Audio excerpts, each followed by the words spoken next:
Hello. Hello, everyone who is here. I know it always takes a second for this to catch up. It's always weird like that. That weird little lag that it has. How is everyone doing on this Monday? It is the beginning of the week, which is never fun. Hey, Ray. I'm trying to find my charger. Hello, hello. Good evening, good evening, good evening.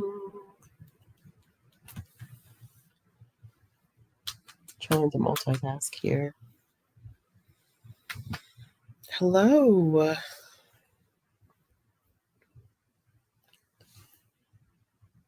So, there we go. My charger has not been cooperating with me lately. And notice. Hey, Kathleen. Hi, Ashley. It's 10:30, Bella. Fresh, bright, and early. Hey, Alessius. It is 8:30 here, getting close to my bedtime. Right? Thank you, Robin. I see you, PowerPoint. All right, y'all. So just a little explanation. I would say, like, you know how you do like lives or whatever. Like, let's give everybody 5 minutes. No, because when I tell y'all this is a long presentation, it is long. And so it's 80 plus books to go over. The reason why this came about is because someone asked me or made a comment on one of my videos asking me if I would do or go back to doing my new release videos. And I originally what I used to do in the past before I started my current job, I would do like just my new releases, my anticipated releases for the year at the top of the year. But now, because of my job, I see and I don't see everything, but I see a lot of what ends up coming out throughout each month, each week. So at first I was going to do it in like chunks of like 3 or 4 months. And then I realized even that was too much content. And so I decided to do the new releases in doing it month by month. The thing about it is that there's a lot of stuff that comes out in a week, y'all. And this is just from traditional publishers. So whenever I do my new release stuff, I am definitely coming from a traditionally published end, because indie publishers or those who publish, authors who publish independently, don't necessarily have a set schedule. In the major publishing industry, of course, or in traditional publishing, not major, in traditional publishing, your big release days are always on Tuesday. So like tomorrow for me, I know is like a big release day. A lot releases every single Tuesday. It's a lot of content to sift through. And so when I was doing the new release videos, it was a lot of editing on the back end that I was like, this is becoming a lot. So when someone had asked me like, oh, hey, can you go back to doing your new release videos? Because they really were beneficial for this viewer.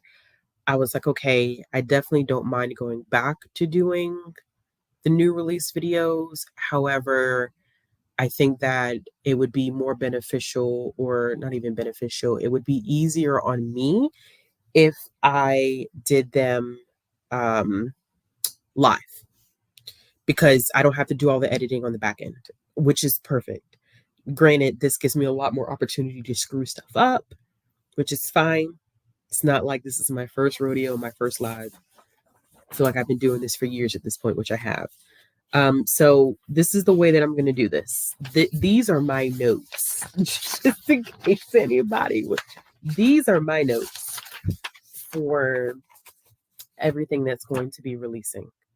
I'm not going to go into heavy detail for any singular book because we just don't have the time. We'd be here for hours if I did so. And I want to keep this as brief as possible while giving you some exposure to a variety of things that are coming out. So I will just say a little bit about the books. What I probably will do is do a couple of slides at a time and then come back and check the comments. I do not just read one particular genre, nor do I read one particular age group, which most of you who are frequent viewers on my channel, you already know this. This is nothing new to you. For people who are not as familiar with my channel, who may be watching this now or may watch this on playback, I read anything and everything from picture books to beginner readers to early chapter books, YA.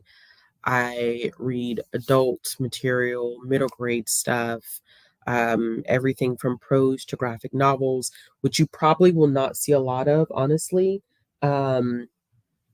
is adult fantasy. That is, adult fantasy and sci-fi are just, those are two areas that I don't read a lot of. So yes, you're also not going to see every single thing that is releasing for September. There's no way I could do that. Every single week in September, from what I saw on the back end of the site that I use for work and what I use to draw the information for this live, there were on average between 250 to 275 books coming out every single week. And that's just me looking at Tuesdays, not those one-off days where some things do release outside of a Tuesday. So with that being said, you're looking at, any close to 1,000 books for the month of September. I picked out primarily what I was interested in, what spoke to me. So this is going to be biased towards my personal interest. Hopefully you get maybe, out of these 80 plus new releases, you get one or two things that you may be interested in. I can't promise you that any particular genre or anything is going to be on here. I just went with what I went with. So now that that's all out the way, does anybody have any comments, questions, or concerns before I get started? Any housekeeping things that anyone would like to have questions about or ask questions about? Or can I get a thumbs up so I can just go ahead and start? Y'all let me know. Now I have Goodreads open and I'm ready to add to my TBR. I'm still trying to catch up with reading after and over. I understand that. Well, these are just some things that you can just, put on your radar if you're interested in them. But okay. So I'm going to switch over. Just keep in mind, I'm not going to be able to see your comments. I'm probably going to do, like I said, 2 slides at a time. And then I'll come back and I will look at the comments. So please feel free to comment if you would like. And then I will switch back over. Where is the present to? There we go.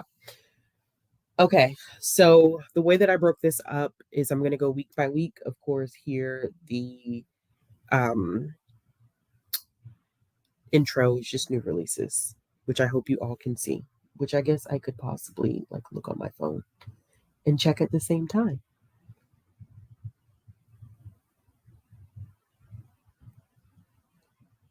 Okay. So the first week we're going to be going with is the week of September 5th.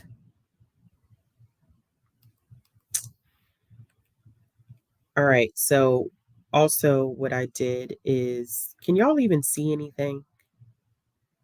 Can you see anything at all? Because I can't see anything on my end, on my phone. Let me know if anything has changed for you, because I don't think anything has changed. Oh, it has changed. You can't see. I was like, I don't think I can see anything. Okay, we can see the title slide. Okay. It's such a lag. I hate the lag. It's awful. Okay, you see the warriors. I hate the lag, y'all. The lag is atrocious. If I go into presentation mode, can you still see it? Like if I go over one slide, can you see that? I just want to make sure. Now you can see slide 3. Okay. Can you see Makita makes a birthday treat? I could have done this in Google Slides, but okay, you can see. Cool. All right. So it's just a lag on my end. All right. So going back, no, when I do present mode, you don't get full screen. Okay. That's what I was thinking, is that I can't go into presentation mode. Okay. So when I go into presentation mode, unfortunately, y'all, it doesn't let me, it won't let me, you can't go from slide to slide. Yeah, it doesn't get full screen, which is really like not smart.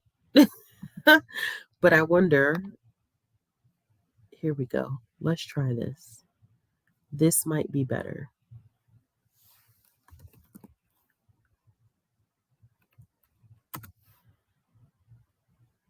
How about this? StreamYard may let me do it on the back end instead of me sharing my screen. That might be easier. And I'm going to close it out.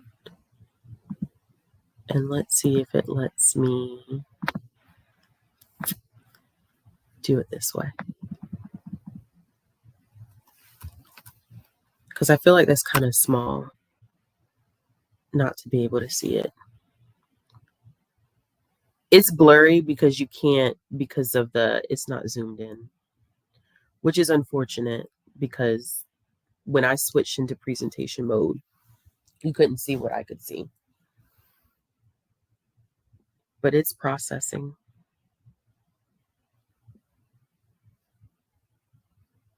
And hopefully this doesn't take forever in a day for it to, there we go. Okay, is that better for everyone? Give me a thumbs up before I start. Hopefully you can see that a lot better. That should be better than what we were working with before. And I'll wait just to give y'all time. Okay, cool. Much better. Okay, cool. All right, so let's get started, which is great because now I can talk to y'all and do the slides at the same time. You know, technology is a great thing. All right, so week of September 5th. This is right after Labor Day. The first things that we have up, we have River Star's Home, The Art of Desire, and GG and OGG. So I have been in my Warriors, well, I don't need to say my Warriors bag. I've been in my Aaron Hunter bag over the past couple of months. And so I have been really intrigued by what has been going on with the Warrior series. If you don't know anything about it, it's a middle grade fantasy series that features talking cats. And they are a trip and a half. I read the first book in the first arc. This specific book is a super edition, and the super editions are standalones. So if you have someone that you know that's interested in the middle grade fantasy talking animal in genre, Warriors is a good place to start. I can't remember how many story arcs are in Warriors at this point. It's got to be 5 or 6, but this one is specifically a standalone. The Art of Desire, of course, is Stacey Abrams writing as Selena Montgomery. This is an adult romance. It focuses on a main character by the name of Alex, who has sworn off men, but she's deciding to try something new and try a new career. And so she decides to do writing. It is just as violent as Bravelands, because Warriors came first. And it is also pretty violent. Even the first one that I read, I was like, goodness gracious, so many cats are dying. So it is violent. And the last one I have here is if you are close with any young ones, if you have any young ones of your own, beginner readers are a great transition from for kids who are learning how to read independently. And this GG and OGG Food for Thought is actually the third in this series with this grandfather and granddaughter duo. And in this one specifically, they are trying natto. I could be saying that wrong, but it is a Japanese, traditional Japanese food. So, yes, yes, yes, it is a reprint. The cover does look good. I'm glad that they are picking, because her stuff was so difficult to find once people found out that Stacey Abrams was Selena Montgomery. Her stuff was pretty much out of print at that point. All right. Next slide, we have two more beginner readers and another middle grade fantasy. So it's Makita Makes a Treat, and then we have Maxie, Wiz, and the and the Magic Charmer, which I didn't write the full title down on my sheet, and now I can barely see that. And then the Spirit Glass. I am also very happy about this. Beginner readers have not traditionally been very diverse, or you may also hear them referenced as level readers. They're not typically diverse at all. And I think that a lot of publishers are making that stride to do a little bit more. So this first one, Makita Makes a Treat, I have read from, please don't ask me to say her full name because I can't see it on the screen, but I've read her book, Operation Sisterhood. I think I read it last year or the year before last year and enjoyed it. This is kind of the author stepping into this beginner level reader world. And it is about a main character by the name of Makita, who it's her birthday. She wants to make coconut drops, which I love coconut drops personally. But she wants to make them for her class for her birthday, but traditionally everybody brings cupcakes, so she's not sure how her class is going to respond to it. The second one, which is the Maxi beginner reader, is perfect for Blackaweenathon. I'm going to shamelessly plug that for Bree. Y'all know Bree Lockbooktician is the creator of Blackaweenathon, which will be coming up in October. So if you're looking for some reads, I actually have a couple on here that would fit for Blackaweenathon. This is one of them. This is about a young wizard in training. And the last one, which is The Spirit Glass by Roshani Chokshi. This is another Rick Riordan Presents book. I think Rick Riordan Presents has released anywhere between, I would say, 5 to 7 books this year. They're not stopping anytime soon, and I'm perfectly fine with that, although I am trying to make my way through all of them. And they're just not making it easy on me at this point at all. I think there's two Rick Riordan Presents on this list. And I believe that Yoon Ha Lee has one coming out next month. So they're kind of releasing them back to back to back to back to back. But the Spirit Glass is separate from the Arusha series that Rushani did with the Rick Riordan Presents line. This one is supposed to be a standalone. It's supposed to be a standalone quest adventure based on Filipino mythology. So we'll see if it maintains as a standalone. We'll see. The next one, or next three that I have here, we have a middle grade contemporary / realistic fiction. We have an adult fiction and a picture book. So I'm going to be slightly biased here. I love Kelly Yang.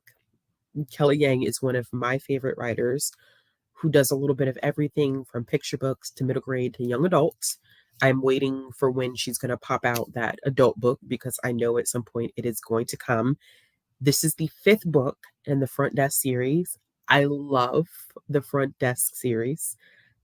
Probably one of my favorites middle grade realistic fiction series. So top story is the 5th book. I'm not going to dive into what that's in, but if you've read the Front Desk series, just be aware that the 5th one is dropping the week of September 5th.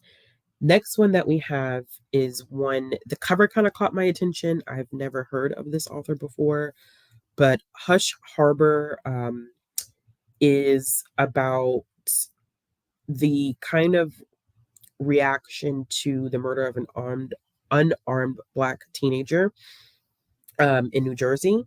But the story itself focuses on a resistance group that takes control of an abandoned housing project, and they decide to call it Hush Harbor. And that's in homage to the secret spaces their enslaved ancestors would gather to pray. So I thought that that aspect of it was really, really interesting. And the last one, Masala Chai, is, I think, a cute intergenerational picture book story because it's about a grandfather and a grandson who are completely different personality wise. The grandson is very like quick. I need I need to get things done. I want to move fast. And the grandfather is very deliberate, very slow. And so they're working together to create a recipe or do a recipe for spice chai. So I think that this is one that will be great for grandparents to share with their grandchildren, exposure to different cultural traditions, and still maintaining that intergenerational feel to it, which I think should be interesting. Okay, so it's a debut author. Okay, well, that makes absolute sense. I'm like, I've never heard of this author before, but this book sounded really, really interesting. All right. Next we have a middle grade graphic novel. We have another adult fiction book and then another middle grade graphic novel. So I'm not going to say much about the first and the last one.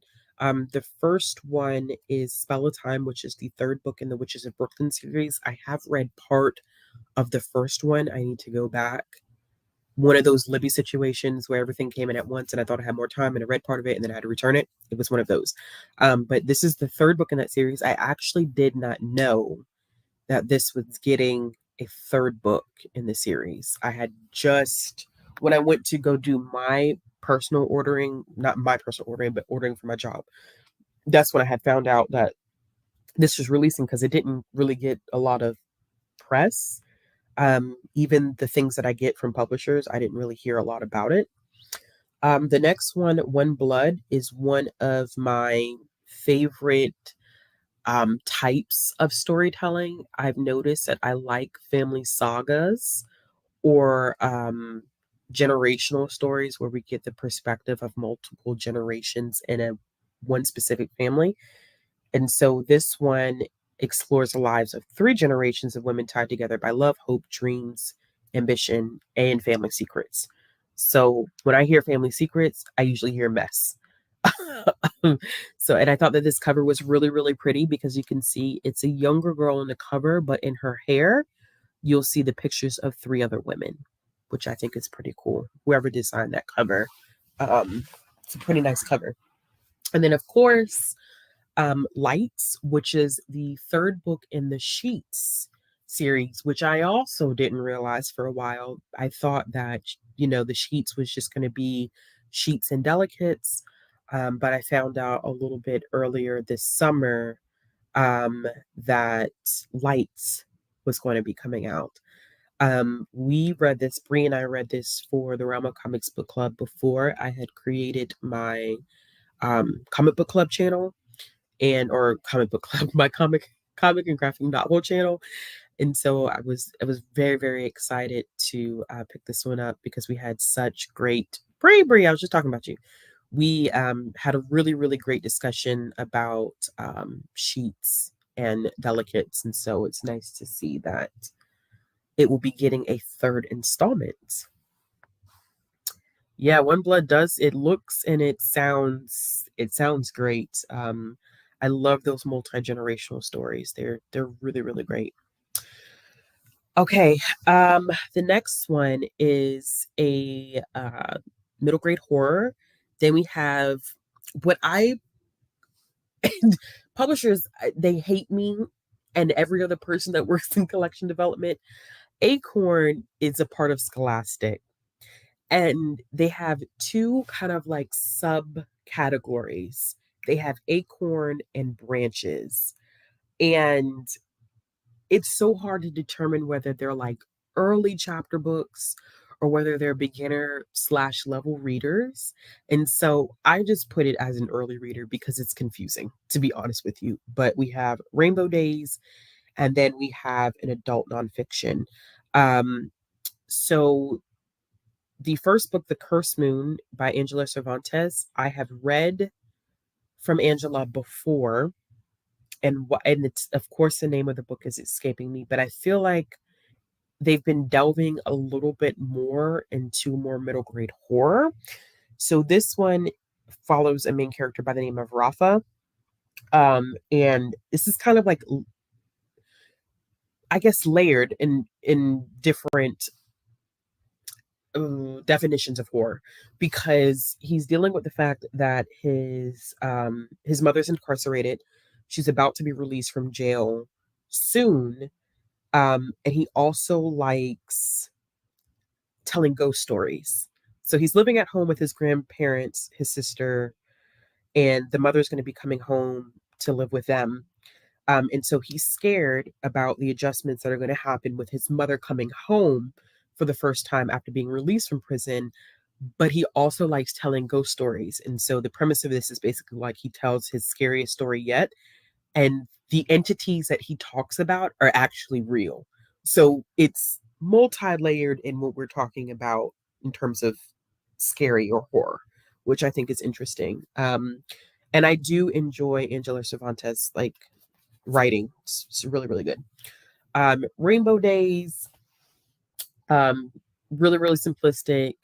Little girl by the name of Coco wants to give her dog a present, and so she just tries out different things to see what he would like. And this last one, which is the adult nonfiction, it's a memoir of a daughter of sharecroppers in East Texas who became the first Black president of an Ivy League university, which that's right up that's right up my alley. Yeah. Sorry, y'all. Catching up on Con Sheets until because with 3 stars for me, so I kind of doubt I'll pick up the new one. I understand. I understand. I think it's. I feel like people really really enjoy it, or they're kind of like mid on it. Hey, I know because I haven't been live in a very very long time, so don't even feel like you've missed anything. I rarely ever go live now, publicly go live. Yeah. I think that Angela's really been shifting to doing more horror lately, which I'm not mad at. All right, next. Speaking of middle grade graphic novels, Hooky, the third one in the Hooky series, is also coming out the week of September 5th.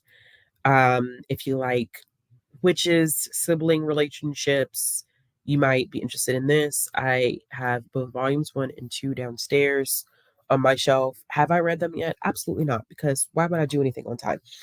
Um, Next, Everyone's Thinking It is a young adult realistic fiction. Now, for me, I think that it sounds interesting to me, but it can either go good or bad.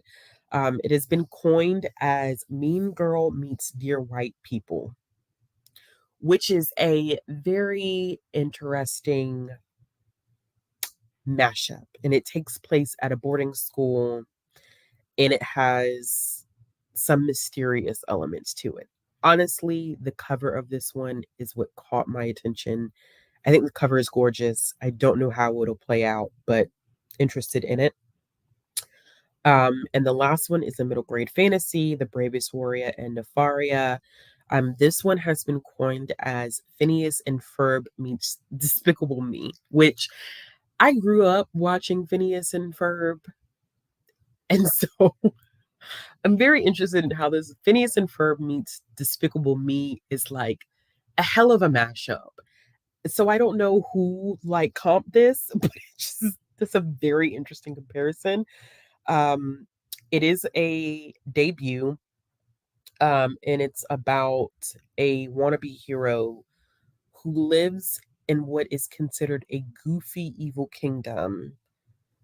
where nefarious schemes seem to happen on the regular. So I've been trying to try out a little bit more random middle grade. I think there are some middle grade authors that I kind of just stick to that I know are going to be hits for me, but I've been trying to, push and expand my boundaries there. One that I am selfishly excited for, which is a children's graphic novel, a little different from middle grade there. If you have not heard, Aaron Blaby, I feel like that's how you say his name. Could be wrong. He's the same creator behind The Bad Guys. So if you've ever seen those books or if you've seen the movie adaptation, this is the author behind the series. They are um, hilarious. So I'm guessing that this one is also going to be funny because there's just this humor that he writes with that I really, really enjoy. Um, and it focuses on a pampered cat. So it's going to be funny. I just feel like it's going to be funny. The next one is a middle grade graphic novel, Saving Sunshine. It is the story of American siblings. They're Muslim, and they learn how to kind of depend upon each other and build each other up in a world that is often not kind to them. And the last one on the slide is Kicks in the Sky. Um, what is the name of this author's first book? Is it Boogie Woogie Y'all or Boogie Oogie Y'all? I cannot remember the title of the first one, but very distinctive artwork, as you can see. And it's probably hard to tell in the way that this is set up, but those are actual like shoes hanging on telephone wires. And so the picture book is about these shoes that are hanging on these telephone wires. And then the kids are able to get them on and they try them on. But when they try them on, they're able to do all of these weird, mysterious things like fly. So now they're trying to figure out who enchanted the shoes and where did they come from.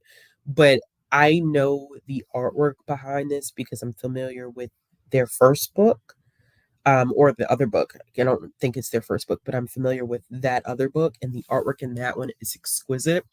And so just the cover design of this one, which I wish I could show it to you better. It's a very, very interesting and beautiful cover design. All right. I need water. Do y'all understand now why, like, there's no way, like, I can't do this as a sit down video. There's no way I could do this as a sit down video. It'd just be ridiculous at this point. All right.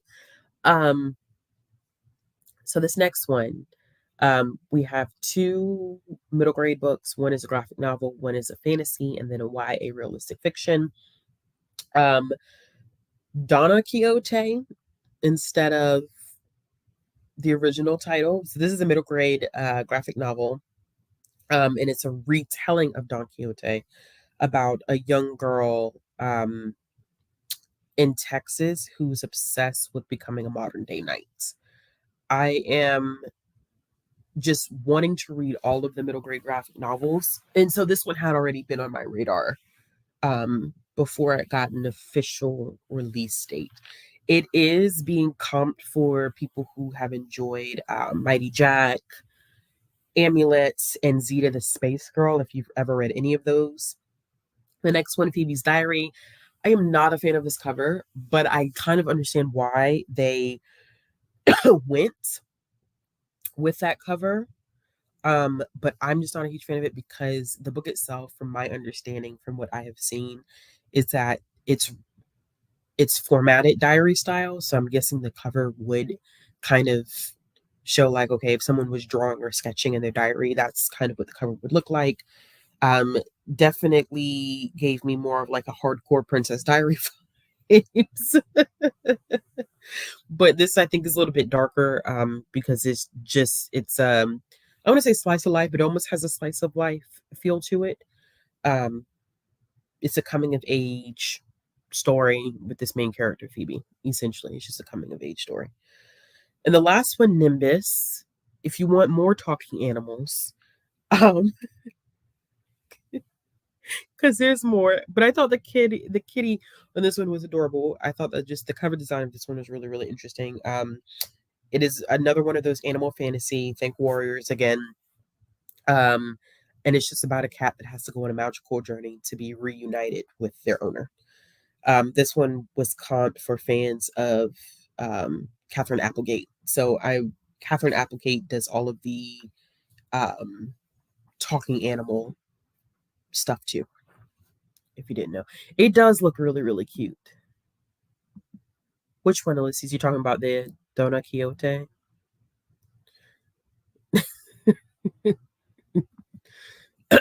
All right, it would be 3 hours long. It would definitely be 3 hours long. Um, Here we have a middle grade realistic fiction, and we are still in September 5th, y'all.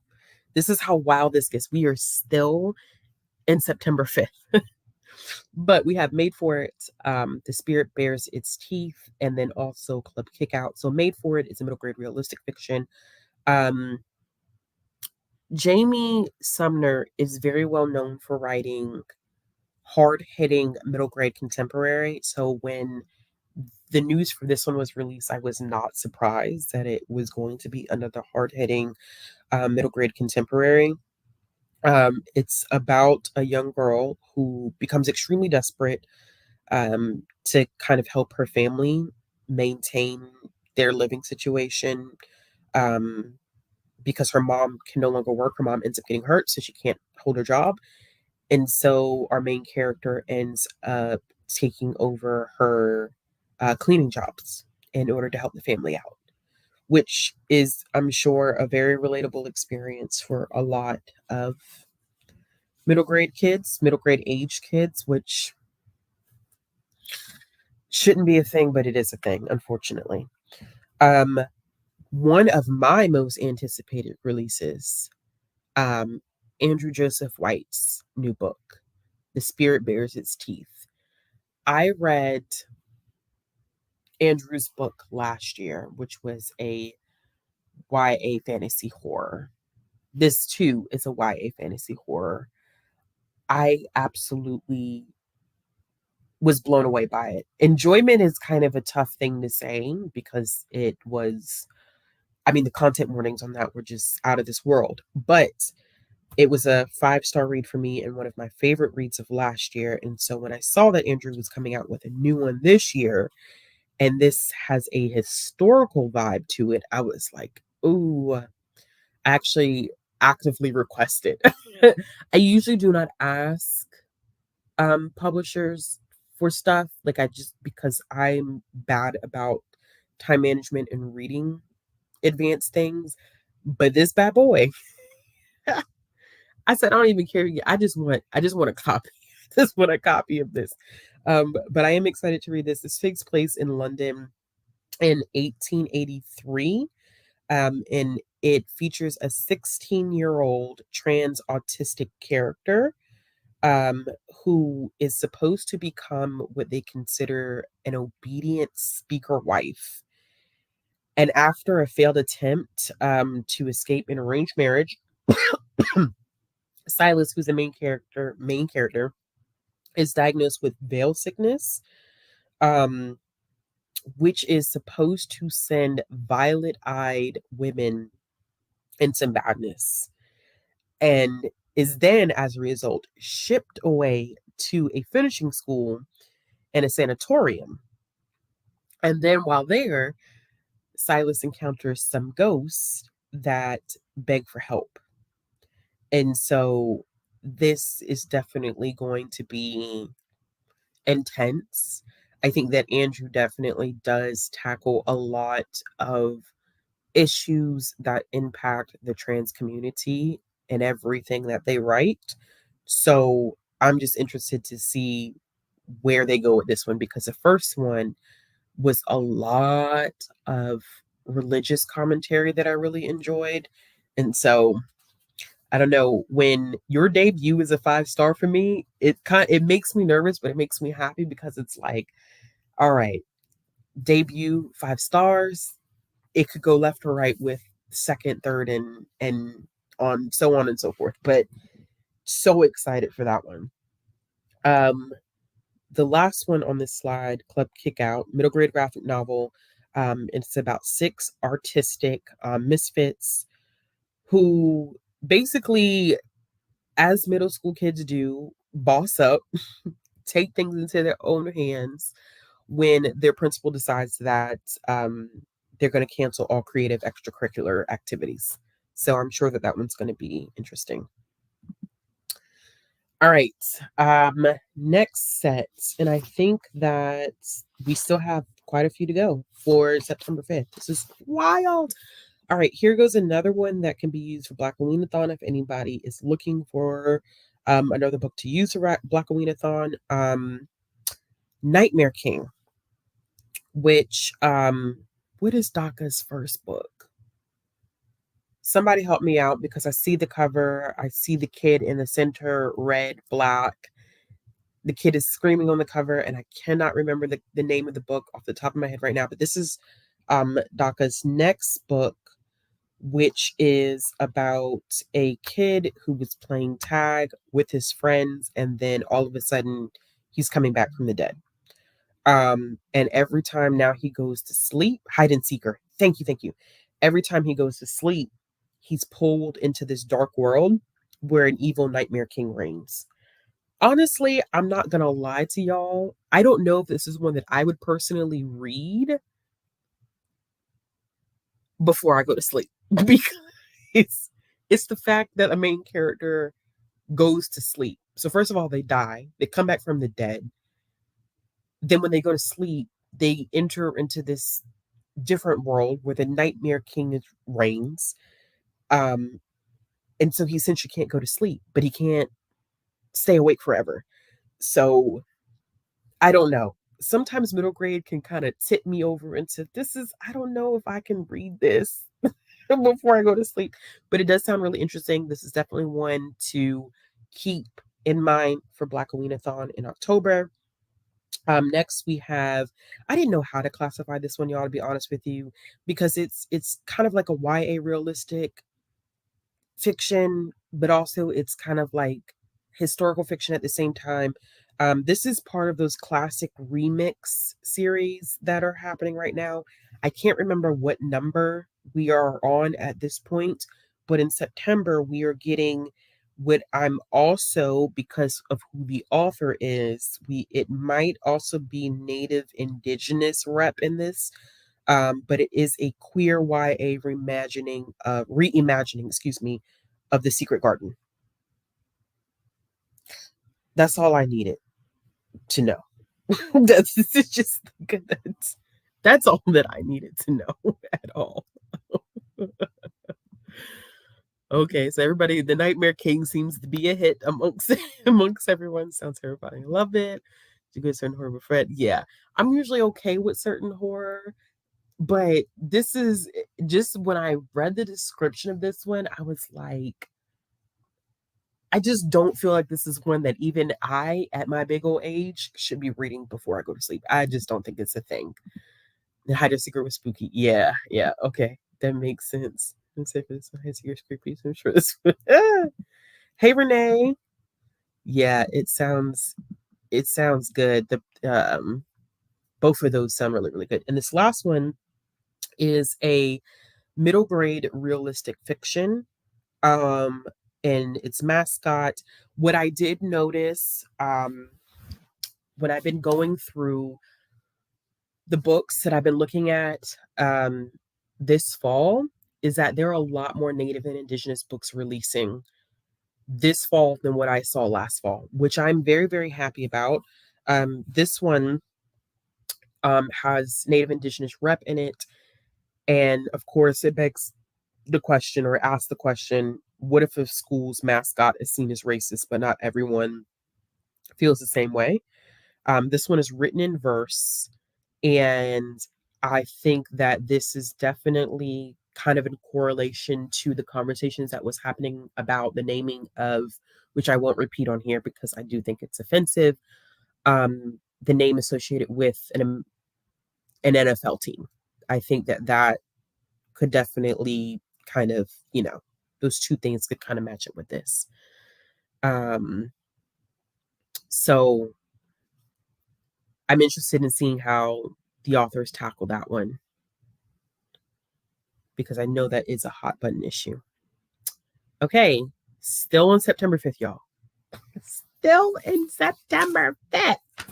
All right, next thing that we have two picture books and one middle grade realistic fiction.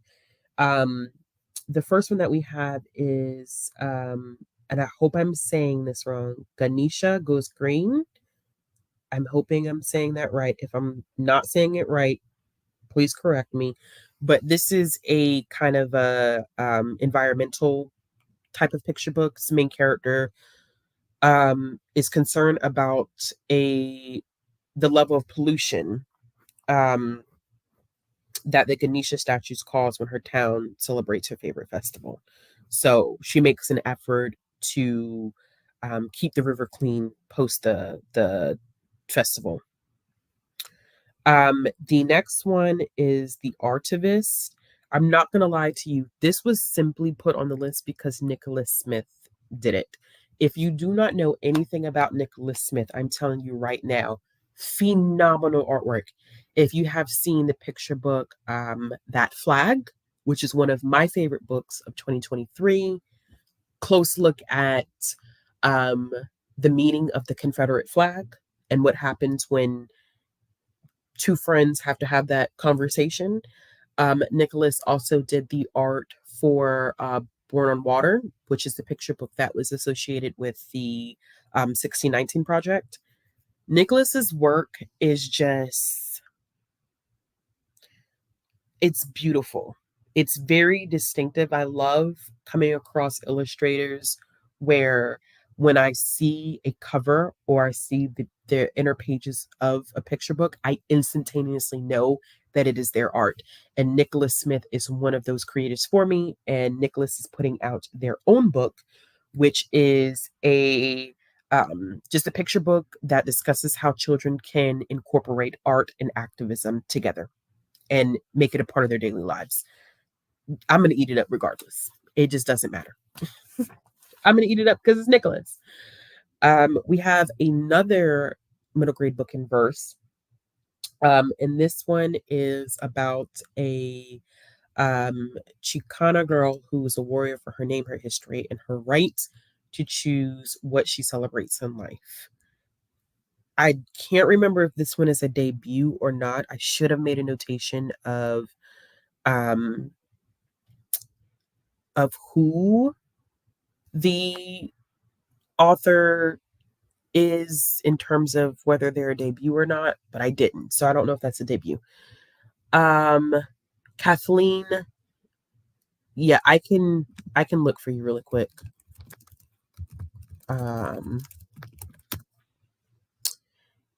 It is Tracy Sorrow, who I've read before, and Charles Waters, who I don't think I've read before. So I'll put it in the chat.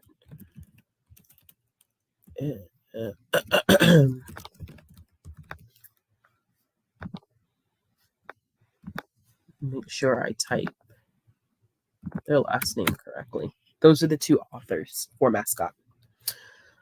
All right, moving on. Where we have a little bit more adult stuff. I know that was heavy on the kiddos, but I love the kiddos. So we have an adult horror, an adult nonfiction / true crime, and then we have an adult fiction. I am not a huge horror reader, but there were a couple of books that kind of just, I was like, oh, this sounds pretty interesting. The September House was one of those. And maybe this stuck with me because it's been almost a year since I've been in this house. And it's about a woman who's so determined to stay in her dream home, even though it's become a haunted nightmare.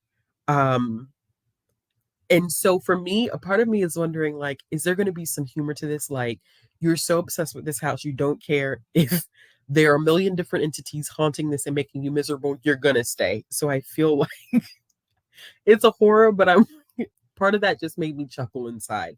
But I am interested in reading that. Plus, because it's called The September House and it's releasing in September. Iconic. The next one I think is also a Um, and is it a Netflix? Netflix looks like there's stickers on this, correct? Okay, I'm not losing my mind. I didn't even zoom in closely when I put the picture on the PowerPoint. See how I do. I Am a Killer. I, I curiosity here because it asks two questions. What motivates someone to take a life, and how do murderers remember their lives and crimes? And so they get the answers to these questions by talking to the killers themselves. Now, is this something that I think I would be able to digest like straight through in a single sitting? Absolutely not. But curiosity, and I know curiosity has killed the cat, but I am curious about that one. And then Coleman Hill, um, it's a adult fiction story about two American families whose lives become pretty intertwined during the wake of the Great Migration. And when I was reading this one, it says that it's kind of like, or reading the description behind this one, it's kind of like a mix between fact and fiction, which kind of interesting. And this is another one that kind of has some generational storytelling going into it as well. So I'm fascinated by that one. Um, yeah. So just, like we have some adult stuff in here. I know I read so much heavy on the kids side now, but I do still read adult books. I had somebody ask me that at work. Like, do you read adult books? I'm like, yes. I do, in fact, read adult books from time to time. All right. And the last two for September 5th, thank goodness, y'all, we have made it out of the first week. We have a middle grade fantasy and a children's nonfiction. Now, I'm going to explain the children's nonfiction and why this is even up there because there are reasons. The first one is The Dark Lord's Daughter, which is a middle grade fantasy. And this is about a main character who finds out that she's the heir to a dark throne. I don't know how I would react to that. Like, it's like you're living your life, and then all of a sudden someone's like, oh, by the way, you have a throne, but you're the heir to a dark throne. Um, so that's interesting. And it's just basically about her navigating her life between being on Earth and then her magical inheritance. Yeah, September 5th is loaded. Okay. September 5th is the heaviest week out of all of the weeks. And the last one that I have here is what is the story of Jurassic World? So I don't know if y'all have ever seen these before. There's a series that's called Who HQ, Who Headquarters. And what they do is they do the shorter nonfiction chapter books that focus on different events, pop culture, different people who are still living, people who have passed away. Like there's one like what is the story behind the Loch Ness monster? Um, they'll do stuff on like, who was George Washington? What was the American Revolution? What was the sinking of the Titanic? Like stuff like that, that makes nonfiction, especially things that surround historical events or historical figures, more digestible for kids. And so this is one, I get them all the time. But let me tell y'all something. I am a fangirl for Jurassic Park. I watched Jurassic Park too young, but I am a Jurassic Park stan, obsessed with dinosaurs. The child in me is always happy to see something that is dinosaur related. So if you're wondering why this random ass Jurassic Park dinosaur book is on this PowerPoint, it was purely selfish. Just purely selfish. Purely selfish. All right. We have made it through the first week. Cheers. Toast to that. We've made it through the first week. September 12th actually is. Okay, so I lied to you. Or maybe I didn't. No. Okay, I didn't lie to you. I think I just didn't break down the rest of the weeks. But these weeks are going to be a little bit lighter than that first week. That first week is a heavy hitter. All right, let's do it. Let's dive into September 12th. Getting hot. All right, first thing we have here, first of all, I'm just going ahead and put this out there for y'all. Okay. Fair Rosaline, we're gonna get to that. That was not on my radar. But honey, that's gonna be on my radar. All right. It's now on my radar. All right, so the first one that we have graphic novel, adult fiction, and then we have a picture book. Um, so Roaming is about a group of friends, these three individuals in the cover. They take a trip to New York, and then an unexpected fling happens. And because the unexpected fling happens, it actually ends up causing complications for the characters who had a long-term friendship. So, just a graphic novel. If you're interested in graphic novels, I was looking forward to this one. I know it won't necessarily be everyone's jam. Fair Rosaline, though, if y'all know me, I don't know if I've actually ever said this publicly. The first time that I read Romeo and Juliet, I was in eighth grade. And so I was actually fairly young because I was always younger than everyone in the class. Um, I did not understand the many things that I should have noticed. I couldn't have been expected to notice as an adult now I see. Um, the issues with Romeo and Juliet. The issues with Romeo. I should say the issues with Romeo. But it is one of my favorite Shakespeare plays.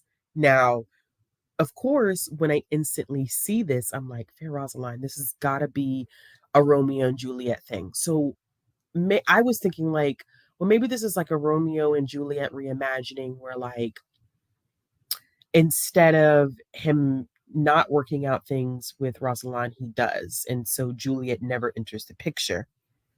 However, that is not what this is about. Um, what this is about is the fact it explores a relationship that existed between Romeo and Rosaline. Or is it Rosaline, right? That's what everybody calls her. Just make sure I'm saying this. Um, so she basically breaks off the relationship between her and Romeo, right? Then Romeo decides that he was going to turn and build this relationship with her 13-year-old cousin. And so Rosaline's pretty much like, yo, like this is kind of jacked up. You're putting my cousin in a bad position. Um, you're putting her life at risk.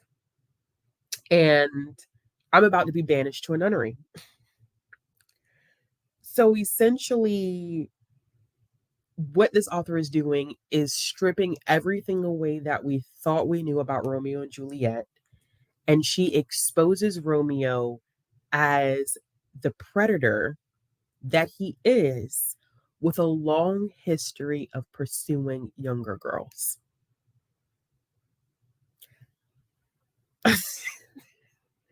When I tell y'all I read the summary of this one, I was like, oh my gosh, this is going to be interesting because this was not on my radar at all. But when I read the summary, I was like, oh, this is going to be deep.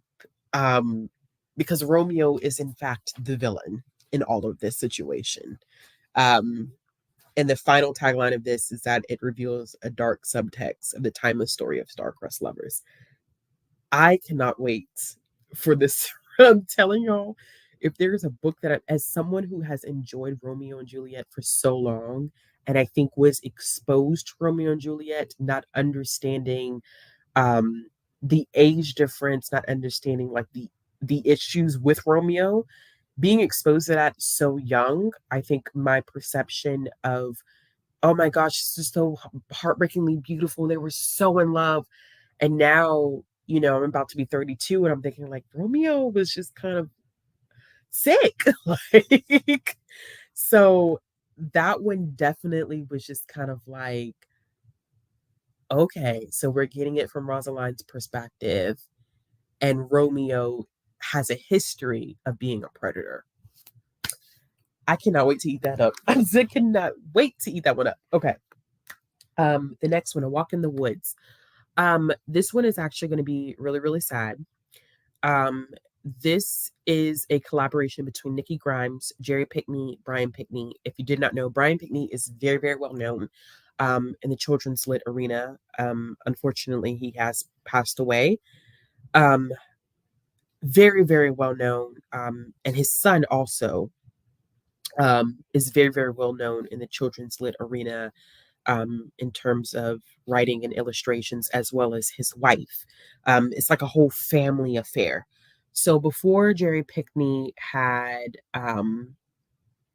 passed away, there was this collaboration that was going on, and Jerry Pickney was sending a lot of just sketches and stuff about, um, like, I guess, wooded areas that he had visited or near his place or wherever, and sketches and stuff like that. Um, and so the picture book itself ended up being a book about grief and loss, and a young boy who is taking a walk in the woods um, and makes a discovery that changes his perception of his father, but his father had since passed away. I know that this one is probably going to be an emotional read because it is, Brian Pickney on this. And I'm sure a lot of this had to do or came from a place of losing his father. And his father actually had been working on this book at some point as well. So, very excited to see this pairing between the three of them, especially with Nikki Grimes on it. But I know that it's going to be gut wrenching. I know it's going to be gut wrenching. Yeah, I can't tell you how many times I've seen that version of Romeo and Juliet with Leo and Claire Danes. I've seen it a lot, like a whole lot. Too many times. So many times that I even know the lyrics of the song, of the scene of them meeting for the first time and dancing. I just,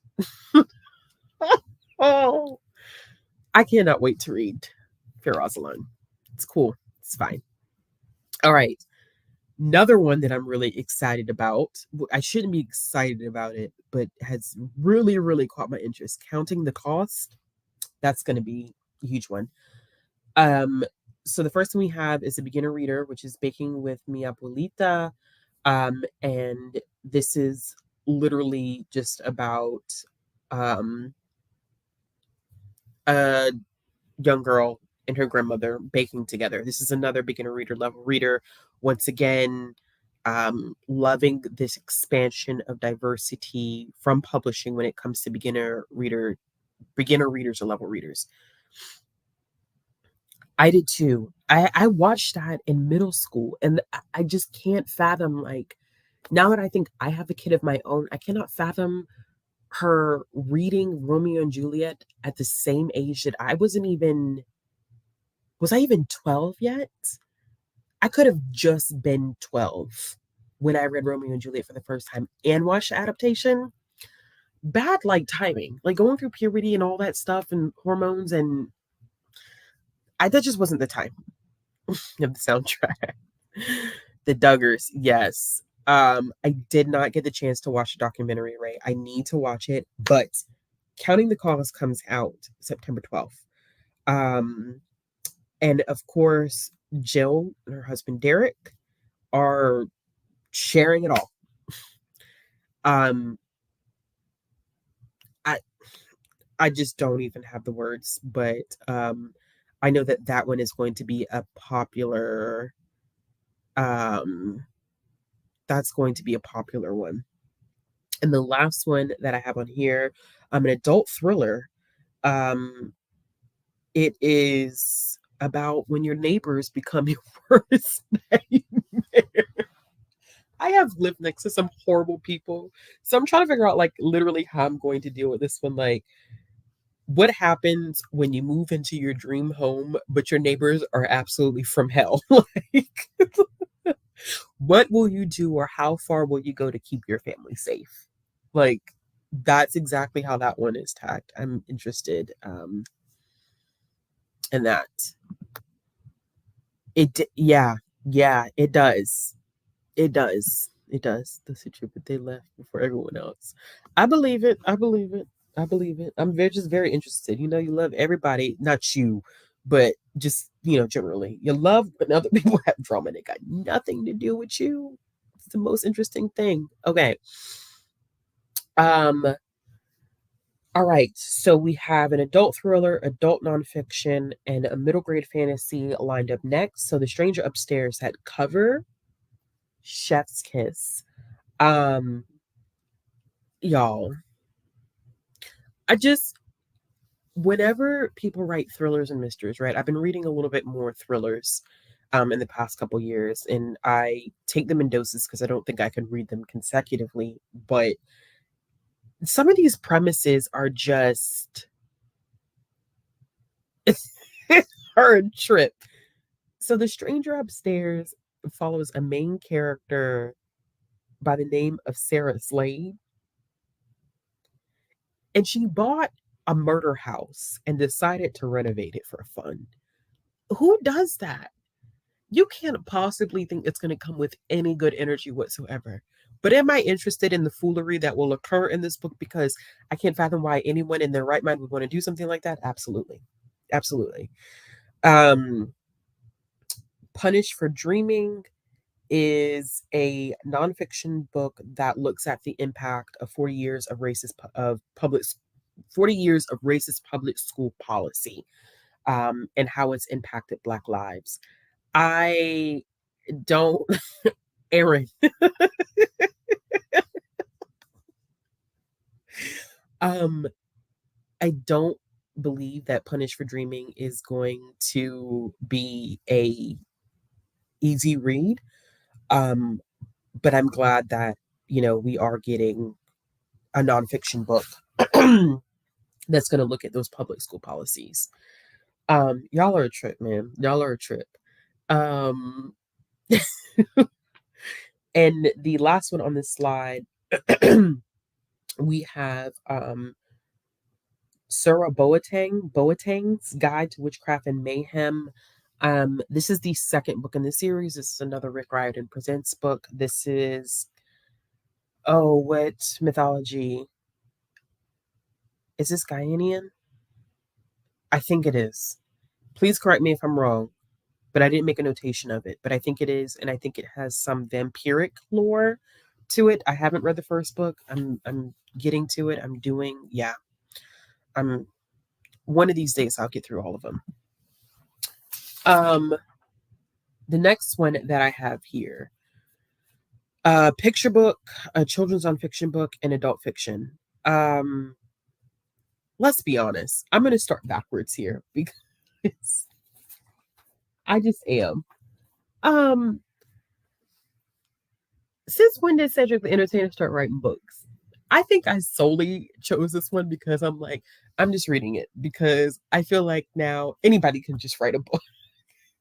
Once you've made it in one industry and you say, "Oh, I want to write a book," they're like, "Sure, why not? Just sit down and write a book." Um, and I couldn't tell based on the description of this one, I couldn't tell if this was just like more like literary fiction or if this also had like a crime element to it, a crime mystery element to it.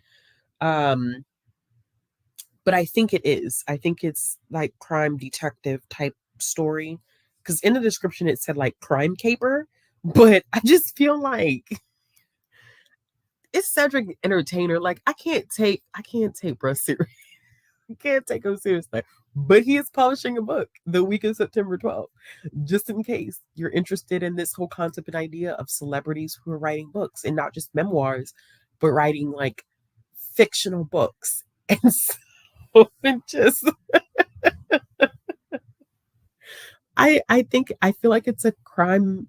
I feel like it's a crime fiction. It appeared to be crime fiction, but what intrigued me more about this one is that it has some connection to the Depression in World War II, which as a history major, there's just certain things about history that I just don't take lightly. And so I'm sure he co-wrote this with someone, but I hope a lot of research was done. And that's all I'm going to say about that one. But now we can hop back to the beginning. um, I wanted to include Vamos. Let's Go Read. This is another installment in the Vamos series. Um, I had the pleasure and honor um, of meeting, not reading, but also reading. I met Raoul the Third this year. Very, very amazing human. Raoul also paired with Jason Reynolds to do his middle grade series that he has, which I see the covers and can't, I see a lot of covers and don't remember the name of anything. But Raul has done a lot of illustrations. He's done level readers, slash beginner readers. And he has this picture book series, which is Vamos. So it's like Vamos, let's go to market. And some other ones. And the latest one is Vamos, let's go read, which is library focus. And I'm excited for it. If you are interested in the rest of his Vamos books or you've read his Vamos books. The children's nonfiction book that I have on here, Chinese Menu, Grace Lin. You can't miss what Grace Lin. If you've never read Grace Lin, you're missing out. I'm sorry. I really, really enjoy Grace Lin. Now she has a very, very extensive backlist. Like she's been writing for a minute.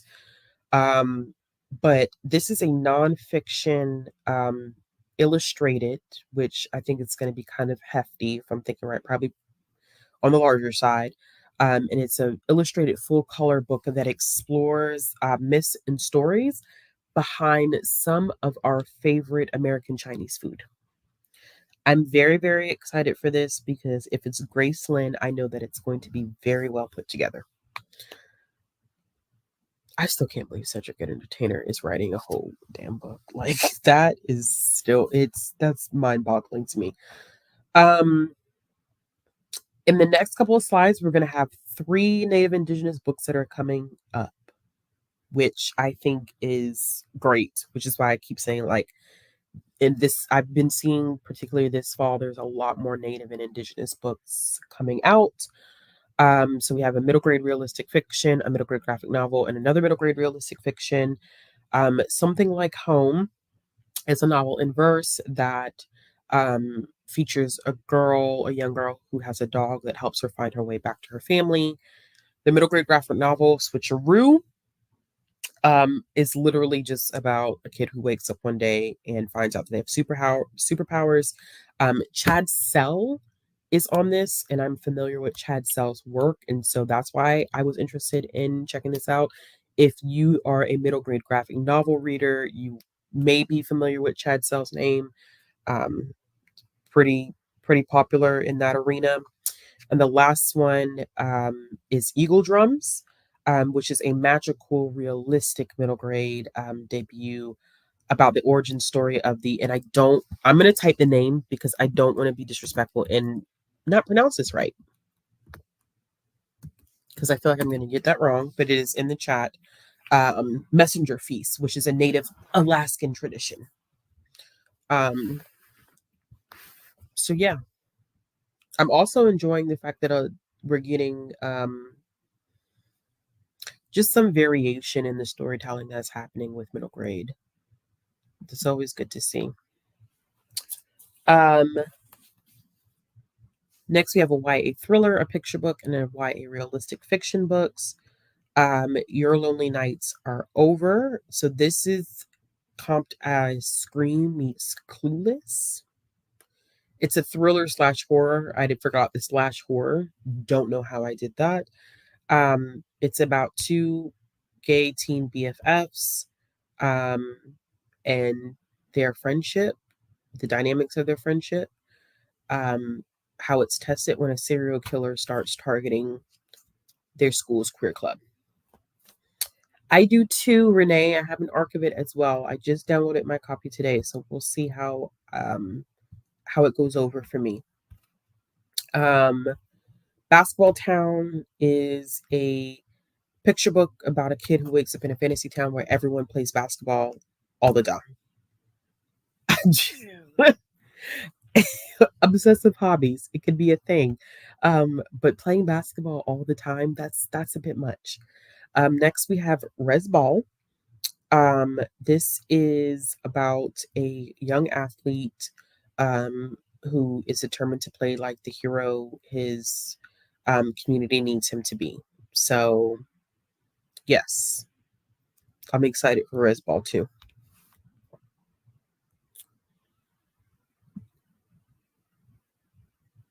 Oh, it was good. Okay, well, that's good to know. Alyssa's, why you got a sad face? Yeah, Res Ball to Galley. Yeah, I'm excited for that one. Okay, then we have another YA realistic fiction, a picture book, and a middle grade fantasy. Although this middle grade fantasy, The Shape of Time, I keep going back and forth on whether it's more of a fantasy or a science fiction. Because see, when I look at the cover, I feel science fiction, but when I read the description, I got fantasy vibes. But either way, those Pink Mountain Nights reminded me of Greece's Those Summer Nights, and I don't know if that's supposed to be a play on it or not. Not sure, but that's I don't know why that popped into my head. But this is a YA realistic fiction, and it's told. I'm thinking just based on the description that it may be told from three different perspectives, three different voices, where each one of these characters is dealing with different issues, and then they end up at Pink Mountain Pizza, all three of them, and it's kind of cathartic or that's the word, right? Cathartic. Tell me if I'm wrong. I think the experience is supposed to be about them healing from the experiences that they've had. I'm thinking this also has native rep in it. And then we have Pepita meets Babita. This is it Ruth Behar? Because I can't see, but I'm pretty sure this is Ruth Behar, who I really enjoy as a writer. I've read one of her picture books, and then I read one of her middle grade books where because she's Cuban and Jewish, Ruth Behar is. And so in one of her middle grade books, she wrote about based on her familial experience of the intersection of being Cuban and Jewish, and how, like, in terms of ancestry, how people often forget historically there were people from the Jewish community in Europe that actually came to Cuba during World War II seeking refuge. And it's called Letters from Cuba. It was really, really good. So this is her second, yeah, Letters from Cuba. You're right, Kathleen. Um, this is her second picture book, which is really, really interesting. I think it's her second picture book. It's interesting that she's delving more into picture books than middle grade lately, I think. Um, but it's just about when a dog meets a baby, which I think as a parent can be interesting because I think that there can be some jealousy on the animal side there when a new baby comes into the picture, which is I think is just interesting. But I really do enjoy Ruth Behar. And the last one, The Shape of Time. Um, this is one of those middle grade books that is good for a tween audience. So people often don't understand, like, the age for middle grade is very, very broad. Most people will tell you that middle grade can go anywhere from 8 to 12, which in terms of emotional maturity and reading level is really, really broad. It doesn't mean that every book that you pick up is going to be for every age in that section of what they define as middle grade. But anything that's within that bracket is typically considered middle grade. What ends up happening though, as I've talked about this before, is that 12 to 14 is usually where there's a gap in publishing. And it's harder to find stuff to recommend for 12 to 14. So this is the second book that I've seen. There's another one that is it Iranian mythology? It's I forget the name of the book, y'all.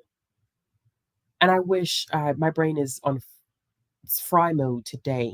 But there's a book that has maybe it's not Iranian myth, but the main character is Iranian and she's 14. And so people were confused, like, oh gosh, like she's 14, is this why? But it's really middle grade. This book kind of follows a similar vibe where it is middle grade, but it fits in that 12 to 14 tween, early teen age group that can't necessarily dive into everything that's young adult, but they are not trying to pick up, you know, Percy Jackson middle grade. So this is one of those when the main character is 14. And he lives in South Florida, but something weird happens when all these strange creatures come leaping out of lightning and try to kidnap him.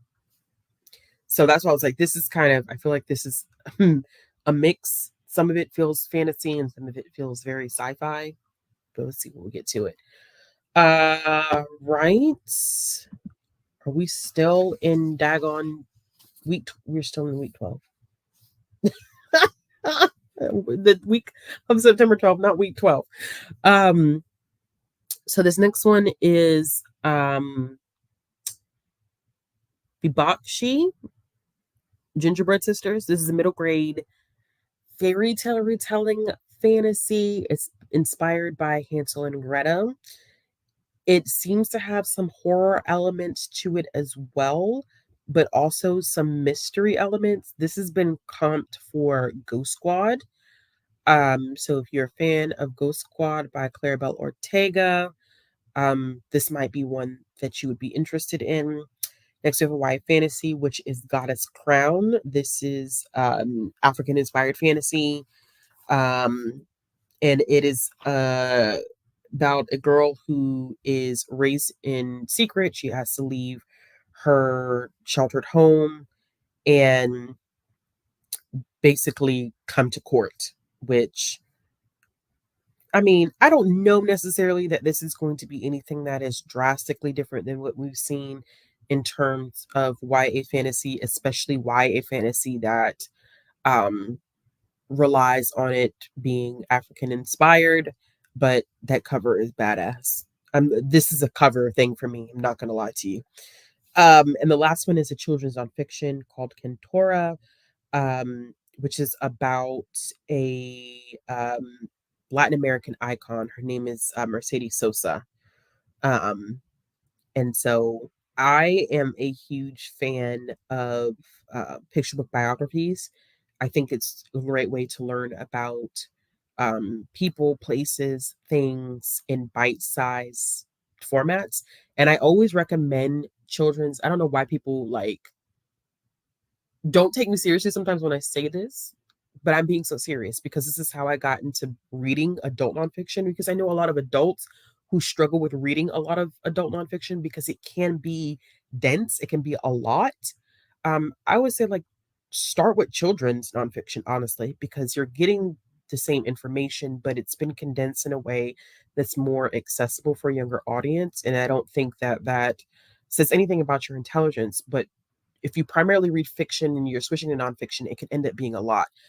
So I enjoy children's nonfiction. I particularly enjoy, like I said, children nonfiction biographies or children biographies because they are great. And I always learn about people in history that are never talked about when we talk about like K-12 education. Like, who can raise a hand and say they learned anything about Mercedes Sosa?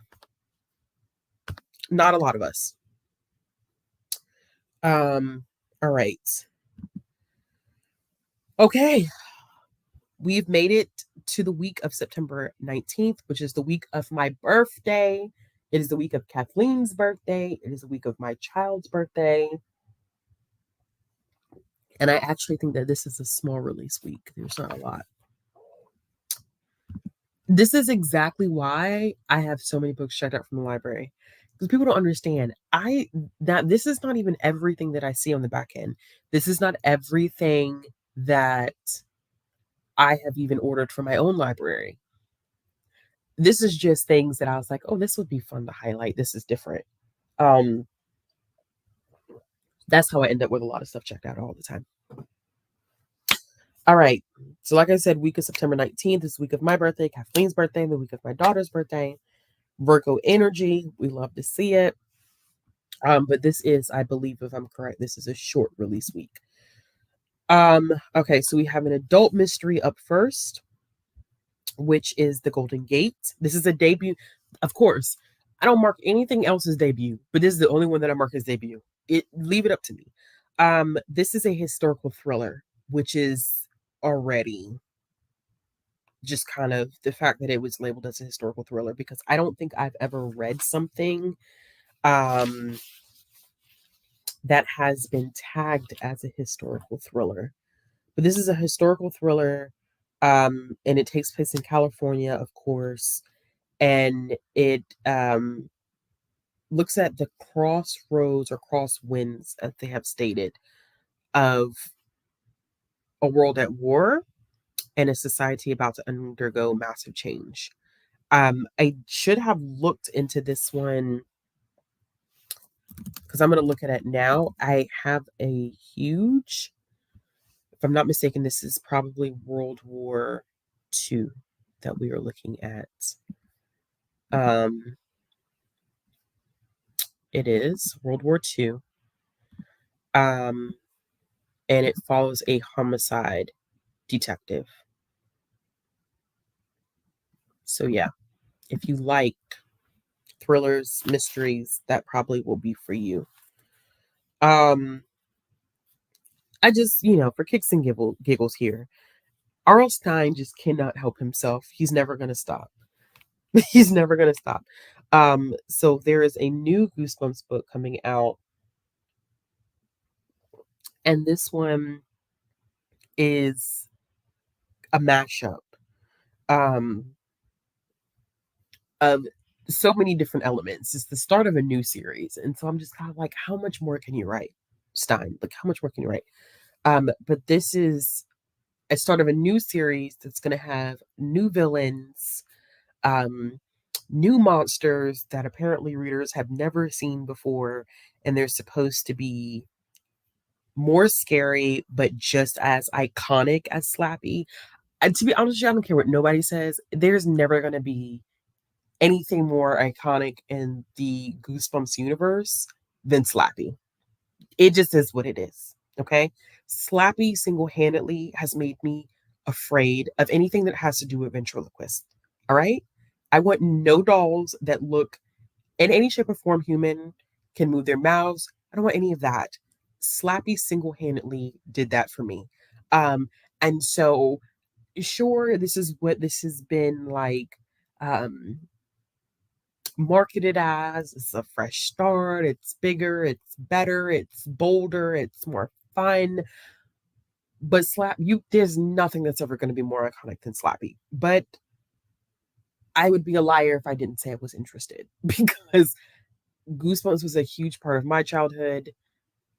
And so anytime Stein does something that's different or new, there is a level of interest there. Yeah, at the Scholastic book fairs, all my money snatched. I still have some of the original Goosebumps covers, and I have some of the original Babysitter Club cover books. I don't have them here. They're at my mom's house on my bookshelf, but I don't know. I mean, yeah, I am. I'm in a because the Mummy doesn't really like. I loved all of that stuff, but when I tell you something that scared me shitless, Slappy did. Okay, to this day, as an adult, my child has a doll. I don't know why the fuck I did this. I have a thing with dolls now because of Slappy. But I also have a 3-year-old that likes dolls. it makes my life very complicated. My child has a doll now that doll's got to be like 2.5, 3 feet tall. I don't like it. I'm not a fan. She also has a Moana doll that is how big is that Moana doll? I don't think she's 2 feet. But tonight when I put her to bed, this is a segue, I promise you're gonna get back on track. Tonight when I put her to bed, she looked at me and she said, Moana's in timeout because she came and she put her hand in my face. And I said, now I'm putting her towel on the towel rack in her bathroom. And she says, Moana put her hands on my face. And so I told her it wasn't nice. And she kept trying to cover my face. And I told her no. So I put her in the corner over there and she's in timeout for a long time for not listening. When I tell you I had to be the parent in that situation and not completely lose it. When I tell you I was creeped out tonight, I was like, Ashley, she's not saying she's scared. She's not afraid. She just said that Moana is in timeout. And so when she was like, Moana put her hands on my face and I told her that wasn't nice, I'm like, oh my God. I have to get rid of the doll. I need to get rid of the doll. Like, I got to get rid of the doll. I was about to throw Moana out. I just don't like dolls. I've seen too many things. I just can't. I don't even want to talk about it because I don't want to think about it because y'all are not going to be here with me when I have to go to sleep tonight. So let's just move on. We're just going to move on. We're just going to move on. The last one on this slide is Black AF history. Y'all know I'm finna eat this up. This is a comprehensive look at American history, but the dominating narrative in this one is confronted and corrected to showcase perspectives and experiences of Black Americans. Y'all know I'm gonna eat that up. Y'all stop it. Not sitting talking about you gotta go back in the ocean and put more water in the freezer. Let me tell y'all something. I am not going in her room. Y'all could forget that. No, I'm not going in her room. I just can't. No, I can't. Oh, Celine, are you talking about Black AF history? I hate that. I hate that for you. I really do.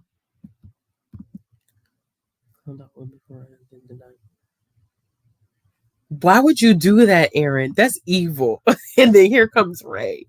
Aaron, you're pure evil. I love it. You can't put an island girl in the freezer. Oh. Baby girl's not afraid of Moana, though. She didn't say it to me like she was scared. She was just like, we don't put our hands in people's faces, and so she's gonna sit in timeout. And I was like, okay, sure. She wasn't afraid. Like it wasn't like, oh, like she scares me. Nothing like that. She was just like, nope, nope. She's just we don't put our hands in other people's faces. That's all she said. That was it. Aaron does need a timeout, but Aaron always needs a timeout. Okay. The next one that I have is Beyond the Door of No Return. This is an adult historical fiction / literary fiction. This has a lot to do, of course, with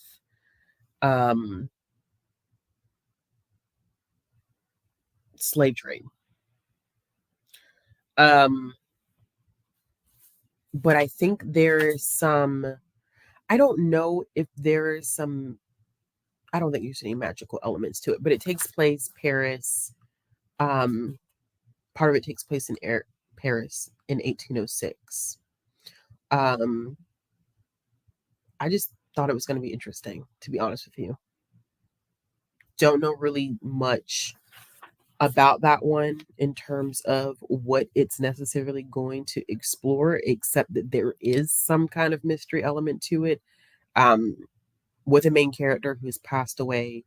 The last thing that he says deals with this woman, and people are trying to figure out who this woman is, and her identity is linked to, I think, his personal writings. And so it's supposed to be fantastical but tragic at the same time. And it's about a young woman of noble birth who was sold into slavery, but essentially managed to escape. I don't feel like this is going to be an easy one. I think part of it's going to take place in West Africa. Um, Part of it takes place in the Senegalese bush. And so I kind of figured that it was going to be rough, considering the fact that the title of this one is Beyond the Door of No Return. If you're not familiar with the Door of No Return, you definitely should look that up. Next one is a picture book, Harlem at 4, which the cover of that one is absolutely gorgeous. It is about a young Black girl by the name of Harlem. And so it's a twofold story because it's about her adventures, but then also the actual history of Harlem at the same time. So I think that's pretty cool. And the last one is a children's nonfiction. And this is, let me tell y'all something. Shameless plug here. Anything that Carol Lindstrom writes, I'm going to read it. Carol Lindstrom does not miss at all. I don't think I've ever read a Carol Lindstrom book that I've given below 4 stars. I don't think I ever will. So the fact that Carol's name was attached to this was all that that's all I needed. I didn't need even to read what the book was about. I just saw Carol Lindstrom and that was enough. But it is a picture book biography about 2 indigenous rights activists, Josephine Mandamin and Autumn Peltier. Yes, big fan over here. Big fan. We have another picture book, a middle grade graphic novel, and a middle grade fantasy. So the first one is I Am My Ancestors' Wildest Dreams, picture book, Black Boy Joy. It's about pride and discovery in your lineage. Enlighten Me, which is the middle grade graphic novel, is by Min Lee, another author for me that doesn't miss. Min Lee has done so much work in terms of children's lit.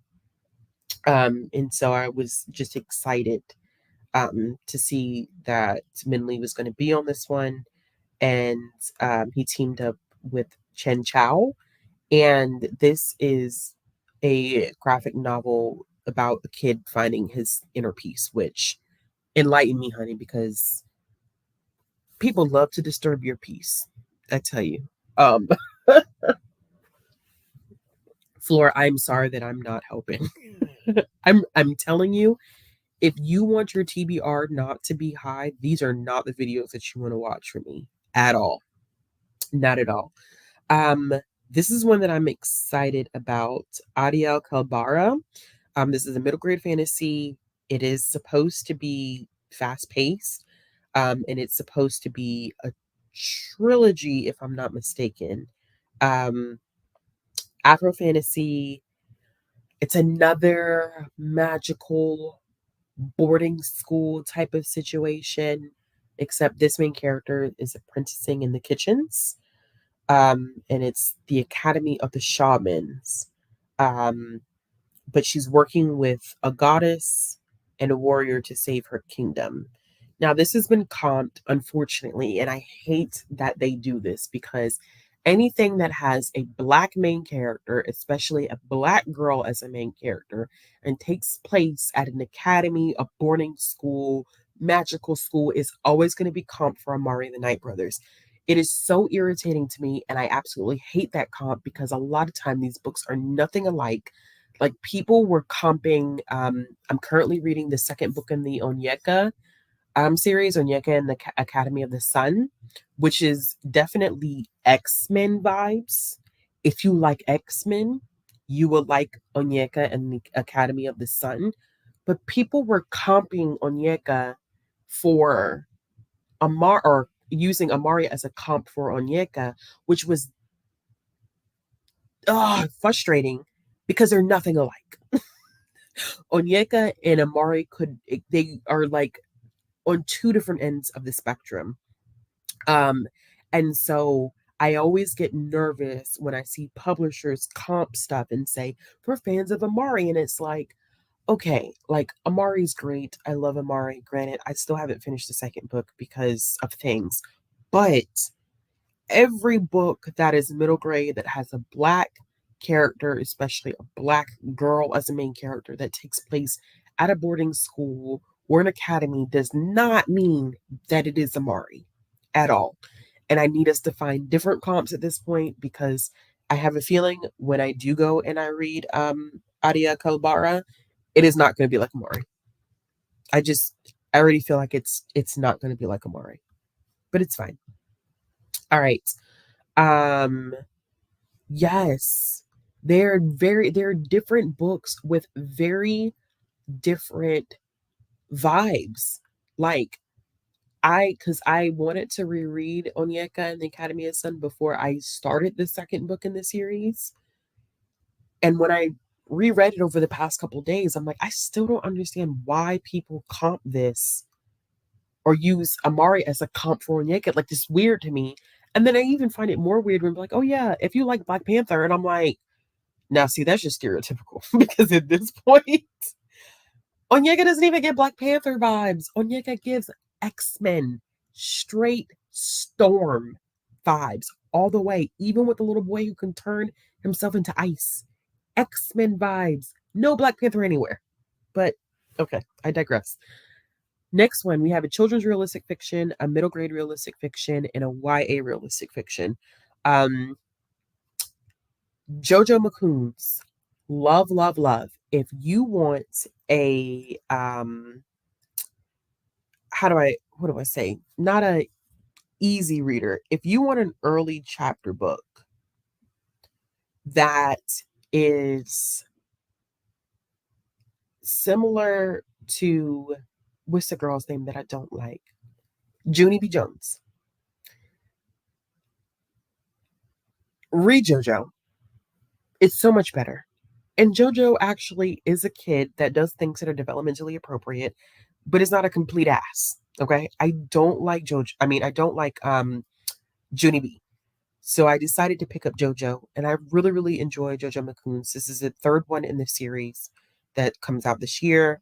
Next, we have Kin, Carol Boston Weatherford. Another flex here. Carol Boston Weatherford is an icon in children's lit, especially when we talk about children's Black literature or Black children's literature. Carol Boston Weatherford is a name that you should know. And so this is her latest release. Her son, I believe, is actually illustrating this one. And it is a Black family tree. It's about a Black family tree that's been shaped by enslavement and freedom. And I got School Library Journal sent us an early release copy, or an early copy of this one, and the formatting of that one is really, really interesting if you're looking for things that are kind of like multimedia type of feel to them. All the Fighting Parts, let me tell you, this drew my attention. I hadn't read this summary, but I saw the cover because I saw a Black girl standing in front of what looks like some form of a church window. And sure enough, It is a novel in verse that is about a young Black girl reclaiming her agency after a sexual assault that happens within the church community. There's going to have to be so much layers to this. I'm nervous and excited about this one because it's going to have to delve very deeply into some of the toxic thoughts and beliefs that the Black community holds when it comes to the church community, and turning their back to certain things and sweeping things under the rug.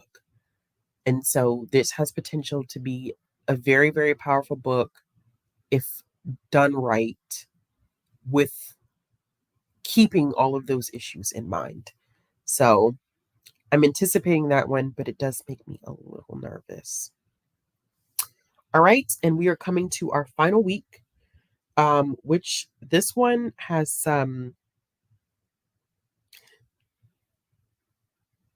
The week of September 26th has some heavy hitters for me. It has some heavy hitters for me and some things that are making me very, very, very, very nervous. It's two heavy hitters, I think, and then one that I'm kind of on the fence about, but I wanted to include it because I'm going to continue out of curiosity. First one being up. Chalice of the Gods releases September 26th.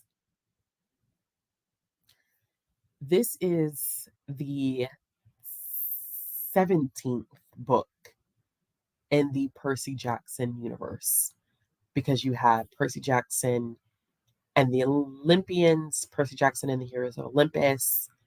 Then you have Trials of Apollo. Nico got his own standalone book, which Rick wrote with, of course, I'm not going to remember his name right now, Mark Oshiro. And then in September, we get Chalice of the Gods, where Percy's finally going to college. This is a very nostalgic thing for me. I don't know if all middle grade readers would really appreciate this one, but huge fans of Percy Jackson are really looking forward to Chalice of the Gods releasing. Because we've been with Percy since he was like 11. So now he's going to college. It's a huge thing. Land of Milk and Honey. This one just caught my attention. I think it was a cover thing for me, but it is a novel about a young chef whose discovery of pleasure alters her life and indirectly the world. So I just am curious to see where that story is going to go. Adult literary fiction. And then Kerry Washington has a book coming out this week called Thicker Than Water, which is her autobiography. I think that's going to be interesting. To be honest with you, I feel like it's closer to October, November. Maybe? Let's look. When is Percy Jackson show coming out? Oh, it doesn't come out till 2024. Which is wild because they're actually redoing the covers. And so they're gearing up, to be honest with you. They're redoing the covers for things. They're re-releasing things. So it's coming sooner than we think. Because when publishing starts doing all of that, the re-releasing of covers and redoing stuff, we're getting close to a release date. So maybe early 2024. I think they said it's supposed to be 8 episodes that they're releasing at first. I'm interested. I'm not gonna lie. Yeah. Kerry Washington never tells her business, so that probably is going to be a good one. Um, Next ones we have historical fiction, a middle grade graphic novel, and then another picture book. Um, this is the same author. The Unsettled is the same author of the 12 Tribes of Hattie. Um, and this is another multi-generational story, which I'm excited about. This one is set in the 1980s in Philadelphia and also Bonaparte, Alabama. And it's about a mother fighting for her sanity and survival. So, yes. Then, which I didn't realize how long these were taking to come out. But if you did not know, the Percy Jackson The Olympian series had already been completely adapted into graphic novels. The Kane Chronicles has been completely adapted into graphic novels, but I didn't realize they were moving their feet so slow with the Heroes of Olympus. So we actually only had the first two in the series, which is The Lost Hero, The Son of Neptune, were the two that we had. And so The Mark of Athena comes out that week.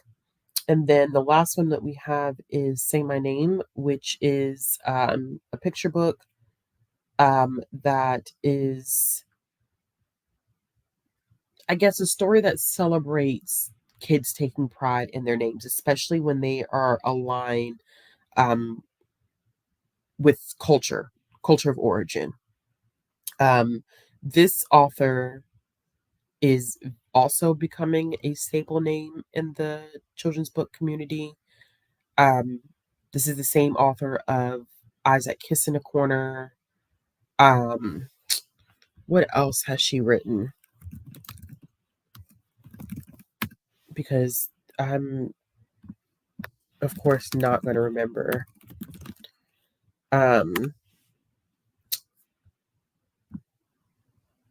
she's written so much at this point, which is interesting to me because I feel like Isaac Kiss in the Corner literally just came out a couple years ago, and now I feel like she's written so much since then. Yeah, so she's written Isaac Kiss in the Corner, Eyes That Speak to the Stars. She's delved into YA. She wrote The Silence That Binds Us, which was a big hit. She's written a book about Yo-Yo Ma. Um, she has a nonfiction book, I think, that's coming out soon, as well as an anthology for Asian Americans. But she's got a number of things pretty much coming out at this point. She's becoming a very, very well-known name. Um, Denori, yeah,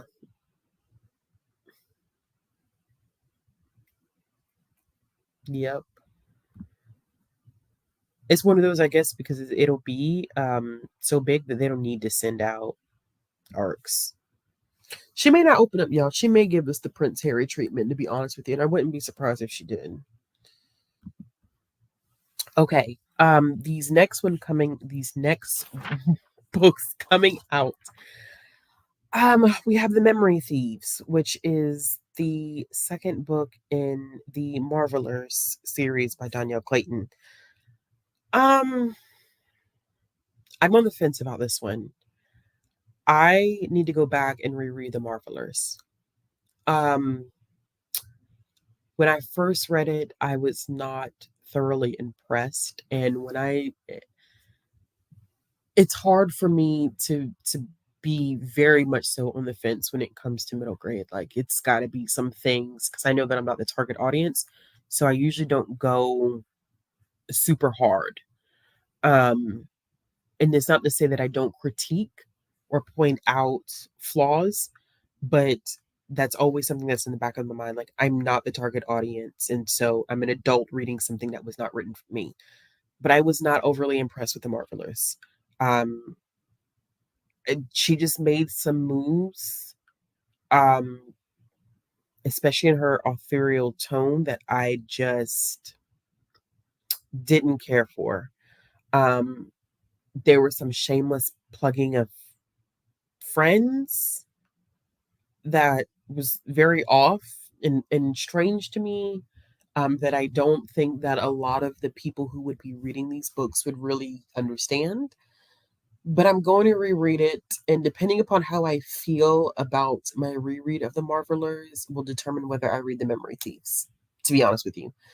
Um, I even thought that Angie Thomas's book was better written than The Marvelers, which is saying a lot because I also think that Angie has a very difficult time stepping out of her realistic fiction genre. Like anytime she tries to step out of that, it never really works well for me.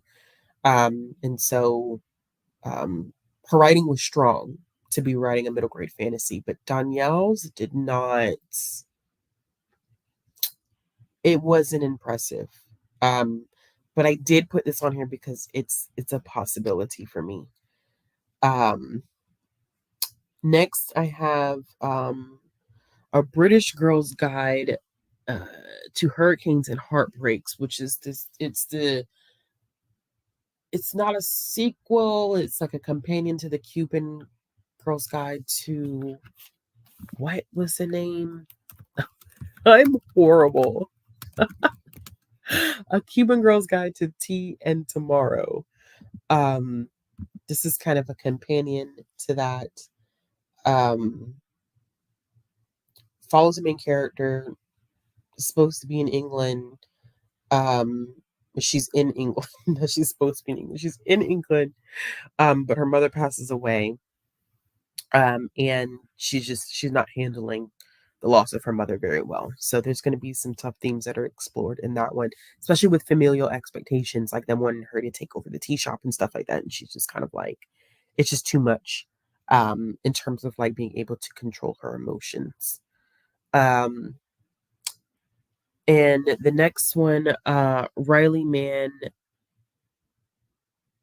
and what does that say?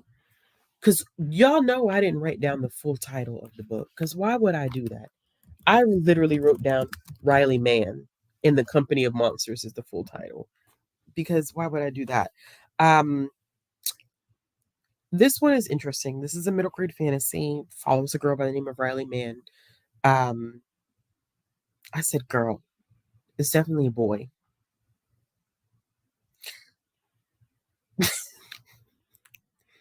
It's time for me to start wrapping this up because clearly I'm tripping. I'm tripping here. There's a lot going on in my head right now.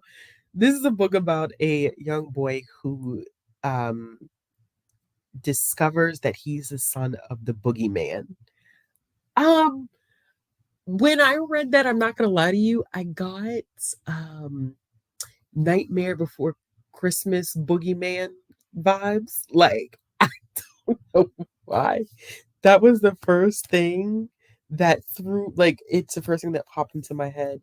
Um, but he does find out that he's a boogeyman, except his father um goes missing, and Riley is the only one that can find him, and so he has to go into the below London, which is I'm guessing is kind of like an um alternate version of London. So I don't. Yeah, they do. They do. They put a lot of effort into cover design these days to sell these books. You could definitely tell us in the presentation because I am getting tired. I didn't in my notes, like I abbreviated titles. Like, girl, like why did you abbreviate a whole title? And now I'm sitting here looking at the screen, squinting, like, wait, does that say Riley? And then I'm sitting here like, she did. No, no, no, no, no, no, no, no. That's he, him. It's this okay because we literally have two slides left. Literally, that's it. Um, so we have The Changing Man, which is a YA horror, A Sky of Paper Stars, which is a middle grade graphic novel, and then the only adult fantasy that has popped up on here whatsoever. Um, so The Changing Man follows a teenage girl who's investigating the truth behind her new boarding school's decades old legend, after a student begins acting out a character. Um, Sounds interesting. I'm trying to get into more YA thrillers. This seems like it's like a mix between YA thriller and horror. This middle grade graphic novel is going to tear me up. I know it is. It's about a girl who is pretty much having issues fitting in. Um, I think a lot of middle grade books like tackle some things that we may see as small as adults because we're kind of not saying that we've all found ourselves, but there's a different level of comfort in not necessarily doing things in a traditional way. So she's dealing with the, oh, when I take my lunch to school, it's not like the traditional American lunch. She's Korean American. And so she's just kind of like, her lunches aren't American enough. She's just tired of standing out and being Korean in America. And so, of course, she um, remembers a legend that her Halmini, which is her grandmother, told her that if you fold 1,000 paper stars, when you fold the thousandth one, if you make a wish, your wish will come true. So when she gets to her thousandth star, she wishes that she could um, go back to Korea so that she doesn't feel like she's standing out. Her wish comes true, but it's so screwed up how her wish comes true. Her Harmony dies. And so they have to go back to Korea. So when they go to Korea, um, she's starting to feel this guilt like, oh my God, I made this wish and my Harmony ended up dying. And now I have to go back to Korea because I have to go to the funeral. She starts turning into paper. The more guilty she feels, she begins to turn into paper. Um, And so she has to figure out how to reverse her wish, which I think is really a metaphor for dealing with the guilt and the grief. She has to figure out how to deal with the guilt and the grief before she turns into paper forever. So I think it's just going to be a very, very emotional one. Um, because I could not imagine making a wish and then you really are your wish technically does come true because your harmony dies and you have to go back to Korea. But I think she's metaphorically turning into paper because there's just so much guilt that she's feeling. It's gonna be, I just feel like it's gonna be rough. Um, the next one I have is The Pomegranate Gates. This is the only adult fantasy that I had in this entire selection. It is the first book in the Mirror Realm cycle. It is a Spanish Inquisition era fantasy trilogy, the first in the trilogy, and it's inspired by Jewish folklore. I think that's all I needed to know. There is a, I don't want to spoil this, but I'm going to spoil it anyway in terms of a book coming out in October because I'm going to do this again for October. But there's a YA historical fiction fantasy book. I've been trying to read more books that explore Jewish folklore, mythology, just Jewish cultural practices. And I read a middle grade book this year that was really, really good. Um, that I enjoyed by Aiden Polidorus. And so Aiden has is did Aiden Polidorus do this one as well? I think so. Aiden has another one I think coming out next month that is a YA historical fiction fantasy horror type situation that explores Jewish folklore, myth, cultural practices, but it takes place during World War II. And it focuses on this man who loses his daughter because she's killed by Nazis. And so he's able to use magic to turn her into a golem and a Nazi killing machine. I was just kind of like, what? Some of y'all in the things that you think of, I'm just kind of like, where the hell did you get this from? Um, and so that one, I was like, okay, Aiden, like, you already hooked me with the middle grade one that I really, really enjoyed. Um, that was inspired by Jewish myth and folklore. But this one, this YA historical fiction horror fantasy, whatever, like, sold. That's all I needed to hear. Hi, Sue. All right, last two. We're done. That's it. We have a YA thriller and a YA fantasy. The first one is Thieves Gambit, which I have literally, the arc is sitting over there. I need to read it. It is, I hate that it was comp. Like, this is the only thing that I hate about this. It was comp for the inheritance was comp for this one. I hated the inheritance games. So I'm hoping that it just, because it is game-like in nature and the inheritance games is popular, that's why it was used as a comp. But I was not happy to see that was it. But they've basically sold it as the inheritance games meets Ocean's 11. But it's a heist thriller. It's about a competition. And one of the thieves is playing for her mother's life. So there's that. And then the last one is Mermaids Never Drown. And this is just 14 young adult short stories from a host of different authors that give their take on mermaids. Now, y'all, the book that I was describing is not Pomegranate Gate. I just want everyone to know that. Right? Like, what I was just describing is not Pomegranate Gate. The book that because I don't want anyone to get confused by that. The book that I was describing is Wrath Becomes Her, which is Aiden Polidorus's new book that comes out next month. The one that I was saying, like, her father basically uses he uses an ancient that's what they're calling it, historical horror. He uses an ancient magic to create a golem in her image, which makes her a Nazi killer because he's trying to avenge her death. So that book is Wrath Becomes Her.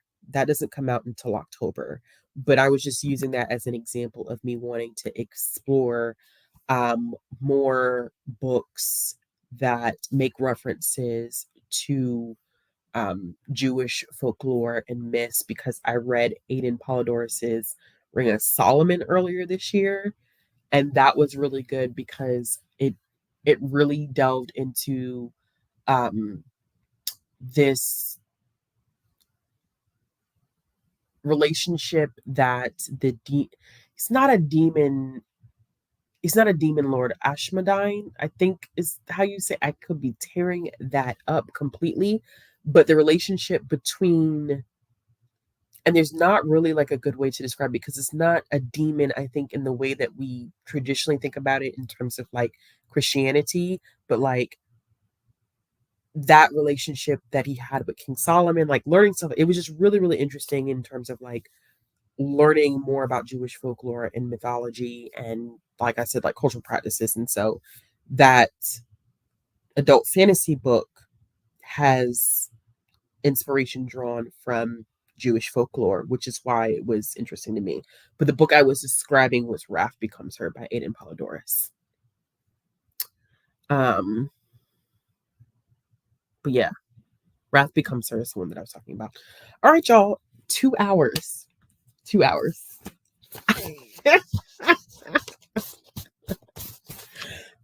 2 hours. So you have a plethora of books to look forward to for September.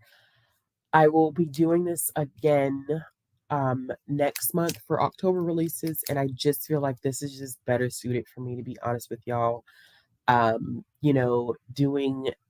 couldn't imagine doing this on the back end and having to like edit the images in and cut out stuff, and it just would be too much. So I would rather just take the 2 hours and do it live as opposed to filming for 2 hours and having to go back and edit. Like, it'd just be too much. So I appreciate you all coming. I hope you have found some things that you want to check out, add to your TBR. I'll be back again to do this in September for October releases. And maybe this will just be a more effective way to kind of talk about new releases as opposed to me doing a sit-down video. So, but thank you all for coming. I hope you enjoyed. I would say I would timestamp, but I didn't keep track of shit, so I'm not timestamping anything. So for those of you who are watching in the future, may the odds be ever in your favor because I ain't shit. Good night.